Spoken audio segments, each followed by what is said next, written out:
हरिओम नमस्कार. Chinmay Jain YouTube channel मध्ये आपले सर्वांचे स्वागत आहे. बघा, आपल्या हिंदुस्थानमध्ये स्वातंत्र्य मिळवण्याच्या आधीच्या काळात स्वातंत्र्यवीर विनायक दामोदर सावरकर यांनी मंदिर प्रवेश आणि अस्पृश्यता निर्मूलनासाठी खूप महत्त्वाचे कार्य केलेले आहे. रत्नागिरी इथे स्थानबद्ध असताना 1924 ते 1937 या काळामध्ये सावरकरांनी हिंदू समाजातील जातीभेद आणि अस्पृश्यता विरुद्ध सक्रिय मोहीम राबवली.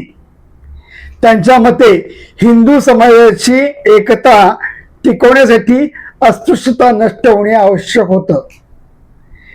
त्यांच्या कार्यातील काही महत्त्वाच्या गोष्टी तुम्हाला इथे सांगतो.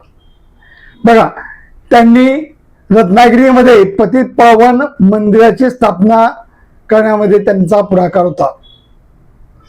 हे मंदिर सर्व हिंदूंना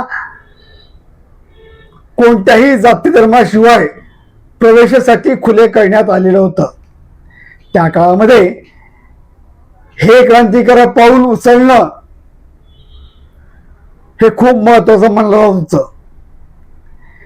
त्यांनी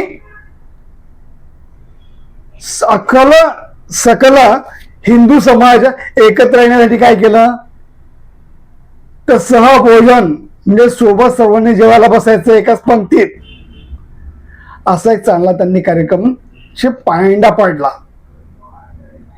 सामाजिक समता आणि सार्वजनिक ठिकाणी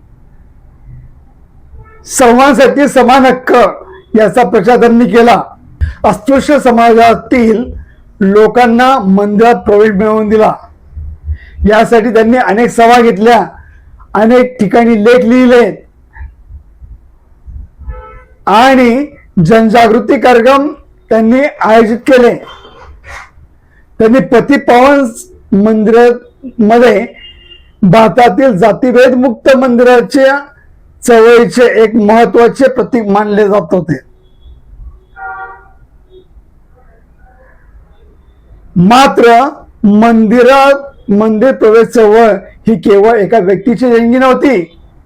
यामध्ये अनेक समाजधारकांनी सहभाग दिला. यामध्ये डॉक्टर बाबासाहेब आंबेडकर, महात्मा गांधी,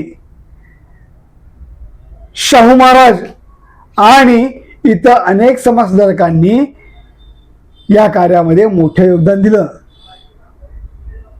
हो, त्यामुळे स्वातंत्र्यवीर सावरकरांनी मंदिर सर्वांसाठी खुली करण्याचा आणि अस्पृश्यता निर्मूलनाच्या कार्यात उल्लेखनीय योगदान दिलेलं आहे.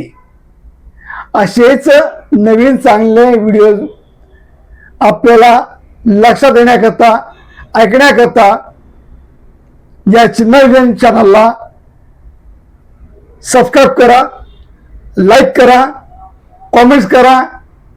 चांगली माहिती अपेक्षित आणि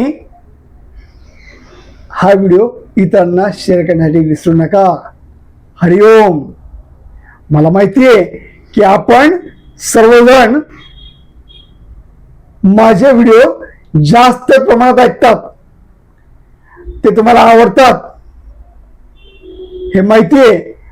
म्हणूनच हे इतरांना शेअर करा. हरिओम.